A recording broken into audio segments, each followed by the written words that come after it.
Bom dia a todos. Muito obrigado a Endeavor, muito obrigado a Firjan, obrigado a vocês por estarem presentes aqui essa manhã. Nós vamos debater, conversar sobre a questão da inovação e da criatividade. Inovação é um mantra hoje do mundo empresarial. Empresas pequenas, empresas grandes, startups, pequenos empreendedores, grandes empresas, todos convergem, todos gravitam para esse tema da inovação. Por quê? Inovação é, na nossa definição, dinheiro novo. Vamos falar português claro, né? Inovar é fazer o que precisa ser feito para que nossa empresa, pequena ou grande, não estou fazendo distinção, startup ou uma empresa já estabelecida, ela consiga se manter competitiva. Então, a gente precisa entender o que fazer para que a gente consiga, com método e com disciplina, ser criativo. Fazer o que precisa ser feito para que nossos produtos, nossos serviços, nossas ofertas, elas tenham um papel relevante no mercado. Essa coisa do dinheiro novo, da riqueza nova, que tem que ser constantemente gerada, que não basta fazer uma vez e ficar usufruindo dos ganhos daquilo que foi feito, ficou importante cada vez mais depois da globalização, depois de competidores novos entraram no mercado, vindos de outros lugares do mundo. Então, as empresas hoje praticamente não têm outra opção a não ser inovar. De onde é que vem dinheiro novo, então? Então, nota que a gente não está fazendo distinção entre tamanho de empresa e de setor de negócio. Dinheiro novo vem de 3 competências que precisam ser gerenciadas para que a gente consiga gerar valor novo no mercado. Será que são pessoas, processos e mercado? São 3 dimensões que a gente tem sempre que levar em conta. O que eu quero dizer com isso? Quero dizer que seja qual for o tamanho da sua empresa, seja qual for o seu setor de negócio, você vai ter sempre que jogar com 3 pratos. Vai ter que fazer 3 pratinhos rodar. Um está diretamente relacionado ao mercado. Eu tenho um bom produto para oferecer, as pessoas vão querer comprar aquilo que eu tenho para vender. Segundo, a questão dos processos. Eu vou trabalhar de uma maneira tal que me permita oferecer o produto ou o serviço que eu me proponho a oferecer com um custo razoável, porque não adianta fazer isso a custos proibitivos, porque senão o mercado não vai pagar o que eu preciso que pague e não vai sobrar dinheiro para mim. Terceira dimensão, pessoas. Eu tenho as pessoas, as competências certas para operar os processos que têm que ser operados, para que o mercado, então, compre aquilo que eu tenho para vender para ele. Sempre são essas 3 dimensões, não saem delas. Agora, as ênfases são diferentes. Quando a gente é pequeno, quando a empresa está começando, quando ela está entrando no mercado, a ênfase principal é no mercado. Isso é, eu tenho que convencer o mundo que eu tenho o direito de existir. E o mundo vai se convencer se ele se dispuser a pagar o que eu preciso que seja pago para que me sobre alguma coisa depois de descontar dos meus custos. A dimensão principal para uma startup, para uma atividade empreendedora que se inicia, é mercado. À medida que a empresa vai ganhando, vai se estabelecendo, o mercado vai reagindo àquilo que ela está fazendo, começa a aparecer a necessidade de distribuir melhor as ênfases, distribuir de outra forma. Bem, eu já tenho um bom produto, eu sei que eu tenho porque as pessoas estão comprando, eu agora tenho que aprimorar meus processos ao mesmo tempo, tenho que contratar gente, tenho que treinar gente, capacitar pessoas.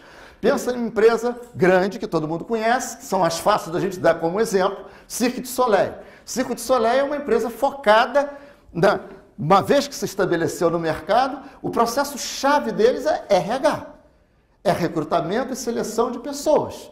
Por quê? Porque há uma alta rotatividade naquela trupe de artistas que compõem o Cirque du Soleil, que são desconhecidos quando entram para o circo, ficam famosos ao trabalhar no circo e depois saem, todo ano saem. Eu já vi estatísticas de turnover no Cirque du Soleil enormes. Então eles têm que ter um processo de repor essas pessoas e treiná-las para que consigam desempenhar aquele modelo do Cirque du Soleil. Empresas como a Toyota, Walmart, grandes inovadores, a dimensão básica é processos. Empresas como a Apple, iPod, a dimensão básica é mercado, é produto. Então, o que o Clemente está dizendo? Mas será que a cada momento eu tenho que escolher uma dimensão? A cada momento da vida da empresa, a gente tem que saber qual é a ênfase adequada. Mas as três dimensões coexistem sempre. Não é primeiro isso, depois aquilo. Primeiro mercado, depois processo, depois pessoas. Primeiro, não é assim. A gente convive com as três e o gestor tem que ter a sensibilidade de entender a cada momento onde ele deve colocar mais ênfase. Mas as três dimensões coexistem. Gestão não é uma coisa simples, inovação e criatividade não são coisas simples, exatamente por causa disso. Eu não estou dizendo que uma é mais importante do que a outra. Estou dizendo que a cada momento da história de cada organização, as ênfases têm que ser distribuídas de acordo com os recursos da empresa. Como a gente faz isso? A ideia básica nossa é que esse tipo de a criatividade que conta para as empresas, ela pode ser aprendida pelas pessoas da empresa. Nós não precisamos ser gênios. Reparem que toda a mitologia do mundo empresarial, todas as narrativas, se baseiam no estudo de grandes gênios. Os caras do Google, o Steve Jobs, o Bill Gates, o Zuckerberg, lá do Facebook, a gente só estuda personagens assim. Nossa abordagem é diferente. Pessoas pessoas comuns, não gênios, podem aprender a inovar, podem aprender criatividade, a criatividade que conta para o mundo das empresas, se houver um método para isso. Sempre a nossa abordagem é centrada nas pessoas das organizações, que não precisam ser gênios. Esse negócio de genialidade é bobagem, é uma coisa que a gente faz porque o ser humano tem um instinto assim meio voyeurista, né? Gosta de observar e de saber detalhes da vida das pessoas que fazem muito sucesso, mas isso daí nos ensina muito pouco. Nós não somos Bill Gates, nós não somos Steve Jobs. Então, se nós tivermos método, ferramentas para abordar aquelas três dimensões que eu citei, a gente aprende a inovar. Essas pessoas da empresa, da sua empresa, seja de que tamanho for, elas podem aprender juntas, praticando inovação a partir de oportunidades que a gente identifica com método e com disciplina. Uma parada aqui para a gente refletir. O que estamos dizendo?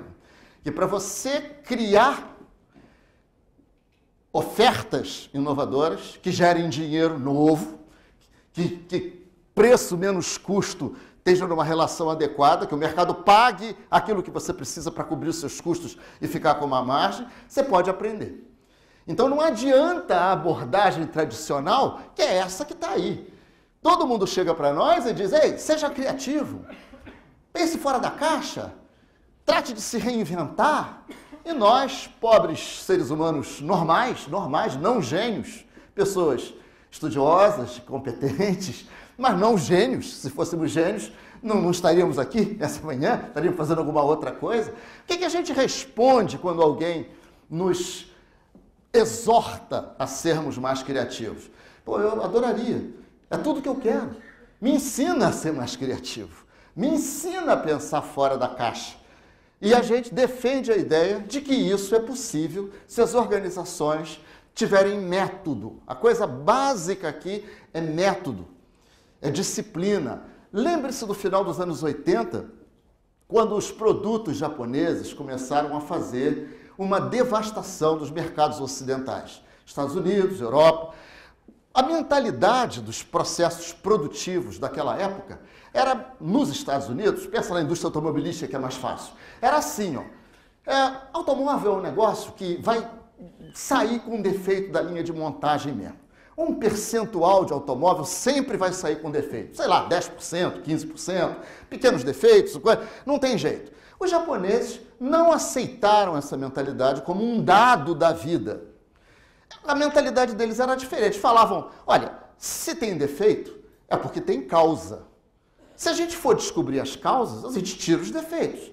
Não há nenhuma lei, não está escrito em Bíblia nenhuma, em nenhum livro de leis, que tem que sair carro com defeito da linha de montagem. Nossa missão, nossa meta deve ser reduzir os defeitos a zero. É só a gente descobrir as causas.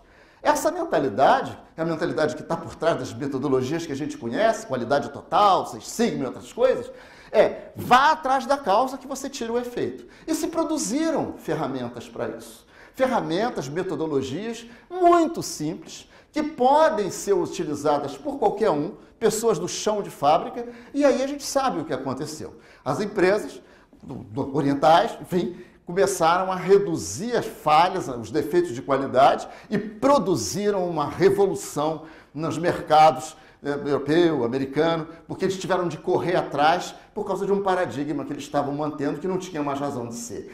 O que nós defendemos, a ideia que a gente sustenta na nossa consultoria, nas nossas atividades como praticantes de inovação, é que da mesma forma que a gente construiu ferramentas, o diagrama de Pareto, a espinha de peixe e outras coisas que tem lá naquelas metodologias, nós temos condições de construir ferramentas. Existem ferramentas para ensinar criatividade prática, a criatividade que as empresas precisam. Nosso último livro, Inovatrix, meu último livro é sobre isso.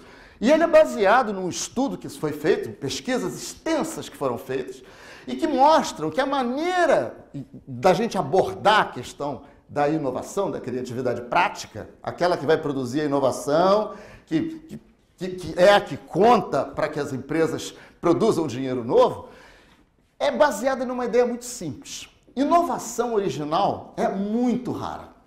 Muito rara.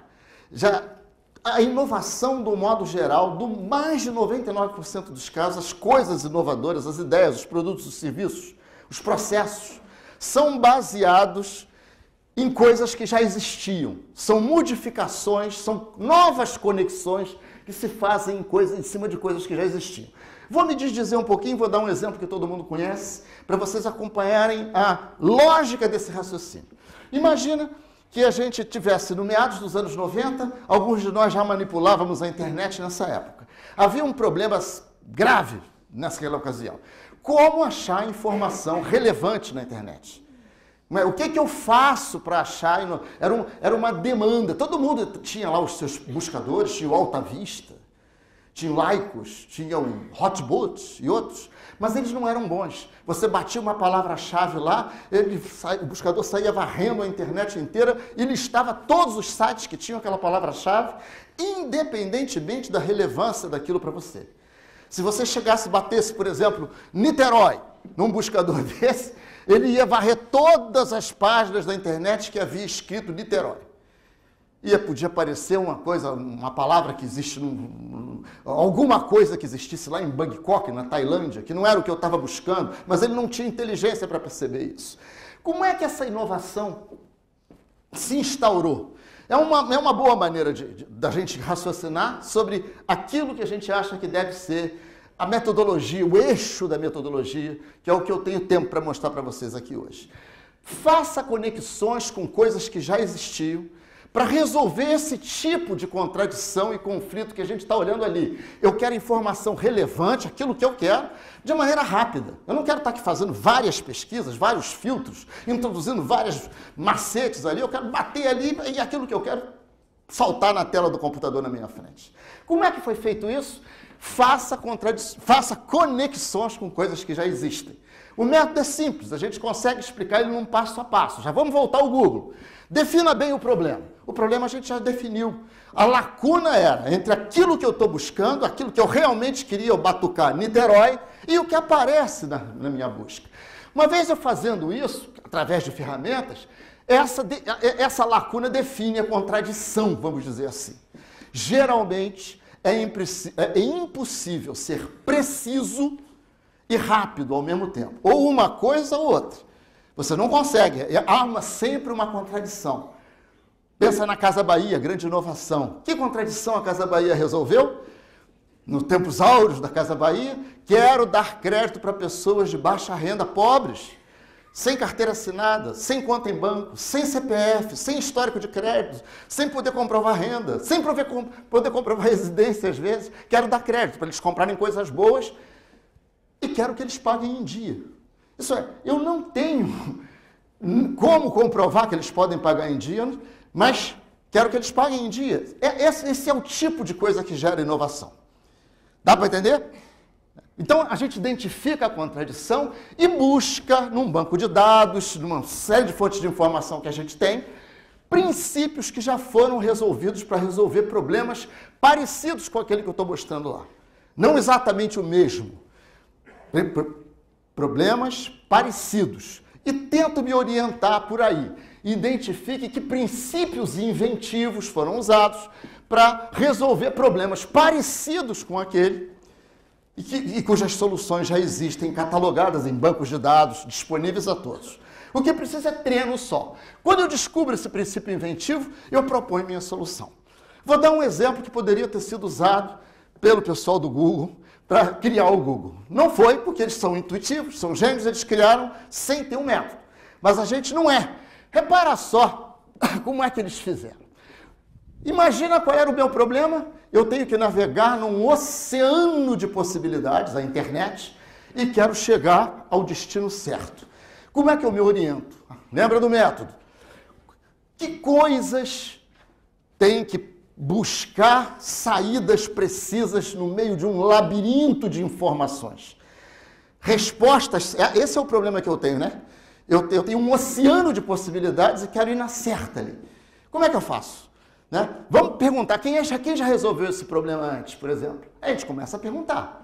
Por exemplo, navegadores tentando se orientar pelas estrelas antigamente. Como é que eles descobriam o caminho certo?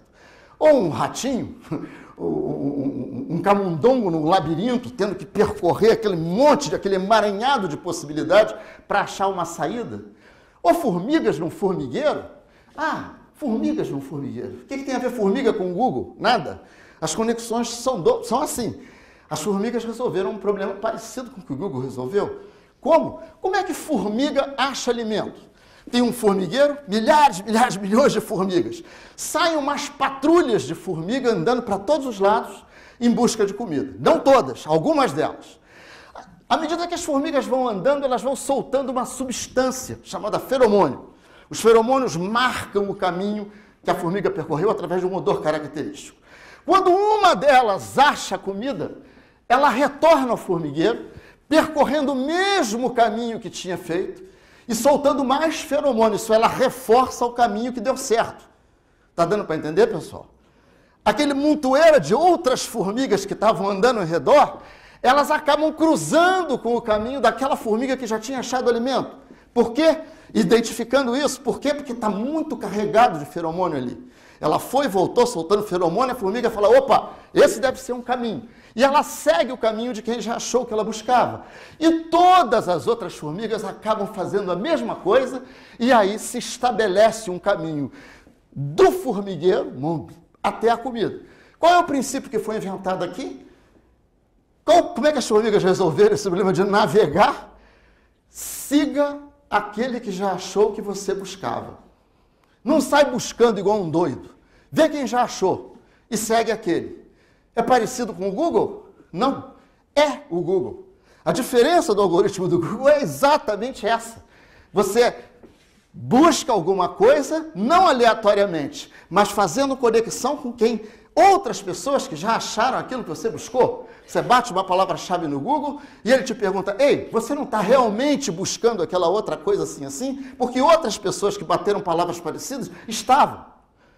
E é assim que se reforça o processo de achar.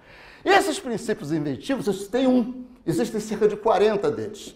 A gente pode usar e pode estabelecer soluções inovadoras. Estou contando uma história muito rapidamente, mas às vezes uma inovação chamada container apareceu quando alguém usou um princípio inventivo assim, olha, para transportar mais mercadoria no navio, separe o espaço.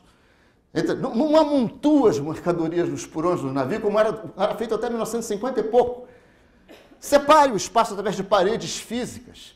Ou então, para fazer um café bacana, junte tudo. O aparelho, o pó, o café, tudo numa coisa só, o filtro.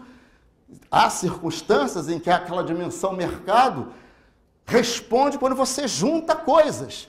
A Casa Bahia juntou um processo todo de comunicação, de entrevista nas lojas, de entrega dos produtos, de relacionamento com o cliente, tudo num conceito que permitiu com que eles realizassem o sonho daquela Dona Maria que os procurava. iPod, iPad, juntaram coisas, junta. Os concorrentes do iPod faziam eram tocadores de MP3. O iPod é muito mais do que tocador de MP3. Bom, outros já havia antes do iPod. Havia vários outros, muito bons. Mas o ato de identificar uma música, comprar a música, isso é, baixar legalmente, sem piratar, organizar a música em álbum, por artista, por época, por gênero musical, compartilhar e ouvir música, só o iPod fez, e não foi através do iPod só, foi através do iTunes, foi através de arranjos com a indústria de música, juntou tudo. Então, a ideia é saber o que fazer a cada momento.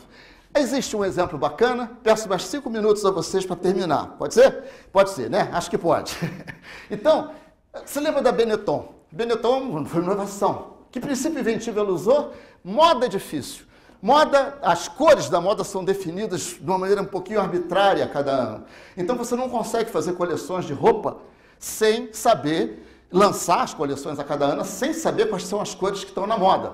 Então você tem que ficar esperando as cores da moda serem definidas e depois você vai produzir suas roupas. Isso, a Benetton resolveu esse problema. Eu não vou ficar esperando, como toda a indústria de roupa fazia, de moda. Eu vou preparar todas as minhas coleções em preto e branco e ficar esperando. Na hora que as cores da moda forem definidas, eu tinjo, boto o colorido e vou para o mercado. Chego lá muito mais depressa que os outros. Pô, mas que coisa banal, que coisa boba. Ninguém fazia. Essa foi uma das... Faça antes. É um outro princípio inventivo. Por que ficar esperando para só depois ir produzir? Troque o hard pelo soft. Isso aí introduz elementos sensoriais. Vocês conhecem esse produto? Design é fundamental, é uma tendência de inovação. Um cafezinho no Starbucks, um cafezinho, custa muito mais do que um cafezinho em qualquer outro lugar, porque você não está comprando um cafezinho. Você está comprando uma experiência, você está num ambiente completamente diferente. Me lembro uma vez que eu fui a Veneza, lá na Praça de São Marcos, em Veneza, sentei num café chamado Café Florian, pedi uma taça de café, contemplando aquela belíssima Catedral de São Marcos, aí as coisas do velho mundo, aquele clima todo. Na hora que eu fui pagar o cafezinho, cobraram $15. Eu fiquei me sentindo assim, otário. Mas sabe por quê? Porque não era o café. Eles ali estão vendendo uma outra coisa, uma experiência, e todo mundo acaba comprando, depende das circunstâncias. Para terminarmos, nós temos a dimensão mercado, e eu não tenho como, agora para vocês, explicar mais detalhes disso que eu estou falando. Mas uma regra básica do método que a gente transmite, que nós ensinamos, é: pessoas só pagam por coisas que realizem tarefas que a gente queira realizar. Se a gente tiver um meio de saber que tarefas são essas, a gente tem possibilidade de descobrir e aperfeiçoar grandes coisas, grandes ofertas, grandes inovações. Ninguém sai de casa para comprar uma broca, é isso que eu estou dizendo. A gente sai de casa para comprar um buraco na parede. A broca é o instrumento que a gente usa para chegar lá. Nós temos a mania, nós temos uma inércia psicológica que nos faz ficar em ofertas. Mas a gente não devia ficar nas ofertas, nos produtos, nas brocas. A gente devia ficar no que a pessoa precisa que seja feito.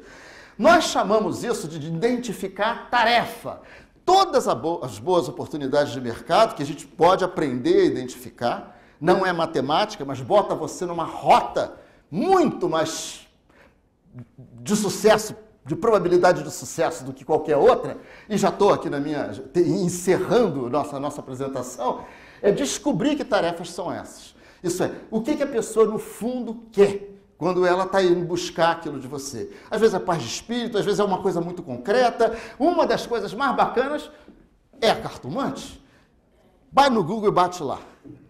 Trago de volta a pessoa amada. Aparecerão milhares e milhares e milhares. Mas é concreto, é focado. Se você chegar, mas a pessoa amada eu não trago. Mas eu ajudo você a ter paz de espírito, a conviver melhor com a dor da perda. Não. Eu quero a pessoa amada. É focado. É assim que funciona. Como é que a gente descobre essas oportunidades? É através da integração dessas 3 dimensões, uma boa oportunidade vindo de uma tarefa, das pessoas. Isso aqui realiza algo que o mercado quer realizar através de processos que eu defino, que a gente tem sucesso. Para você transformar a inovação num processo gerenciável, depende de se organizar internamente, você tem que querer isso, tem que ter uma vontade de fazer isso, buscar oportunidades para essas tarefas, através de ferramentas que existem, buscar priorizar as oportunidades que você identifica através dessas ferramentas. Aparece um montão de ideias, como eu escolho aquelas que são melhores, como é que eu faço isso? Essa apresentação vai estar disponível para vocês, não se incomodem de copiar. Implante o protótipo, faça rápido, não fica querendo analisar demais. Segue o método, lance, gastando pouco dinheiro, vê se dá certo. Se tiver de errar, erre rápido. Fail fast, como nossos mentores falam. Gerencie a inovação como um projeto, isso é, uma coisa com início, meio, fim e recomeço. E depois você recomeça, porque isso é um processo de aprendizado, que a gente chama de PDCA, Plan, Do, Check, Act, é uma coisa que não acaba nunca. Inovação que conta não precisa ser genial, ela tem que ser só metodologia. Para a sua empresa ser assim, independentemente do tamanho dela, 1 minutinho, 60 segundos, não passo disso. Tem que treinar as pessoas. Ninguém inova porque a gente está mandando, ninguém. Seja criativo, seja bobagem, não funciona. Tem que ter método. E eu mostrei algumas nuances em menos de meia hora desse método. Ensine ferramentas simples, práticas, para que as pessoas possam fazê-lo. Ajude a praticar esse processo usando as ferramentas em situações reais. Isso é, crie coisas, lance no mercado. Faça junto, né? Assim, ó. Ensine e deixe o cara andar sozinho. Nós chamamos isso de operação assistida. A gente treina, faz junto e deixa o cara andar sozinho. Que é assim que funciona. Mas tem que ter método, como a qualidade total tinha um método, tem um método vitorioso. Nós atuamos fazendo essas coisas, palestras, como estou fazendo aqui, workshops, coisas mais longas, treinamentos mais longos e projetos maiores ainda. A gente não vai falar dessas coisas com detalhe aqui, mas só para vocês saberem. 2 últimas telas. Eu falei para vocês que inovação é dinheiro novo, é riqueza nova, valor novo. Se algum economista aqui ia gostar de usar o termo valor, a gente prefere usar o indicador do valor, que é o dinheiro que sobra. Repara que esse valor é essa linha azul aqui. À medida que a sua empresa cresce, se sua empresa é pequena, está começando, ou é jovem, as oportunidades, você primeiro tem que vencer essa primeira barreira aqui. Esses pontinhos que vocês estão vendo ali são pesquisas que a gente faz. A enorme maioria das empresas brasileiras tem que demonstrar que pode ter um prazo de validade estendido. Através de quê? Mercado, processo e pessoas. Disciplina, ênfases certas. Então aqui você tem que ganhar, melhorar continuamente aquilo que você já tem. Como? Método e ferramentas simples, a qualidade total. Você vai aumentar o valor que você gera, vai aumentar o valor que você consegue capturar através da sua oferta. Nessa fase, menos empresas brasileiras já atingiram esse patamar em que você não consegue mais melhorar, gerar valor novo, simplesmente melhorando sua eficiência. Aqui você tem que fazer outras coisas. Lançar produto novo, fazer processo novo e vender em outros lugares e coisas desse tipo, né? Então, tudo depende da sua habilidade, a criatividade que você tem que ter. Agora sim, para finalizar e agradecer a vocês, identificar em que fase você está e saber o momento, o timing ideal para você ir passando da melhoria contínua, do PDCA da melhoria contínua, para o PDCA da inovação. Então, você precisa de método, de ferramenta para isso. Existe disponibilidade dessas coisas, essa é uma visão que começa a se instaurar no mercado, muita gente está seguindo. Agradeço muito a vocês, estou à disposição para tentar responder alguma pergunta que vocês possam ter. Obrigado.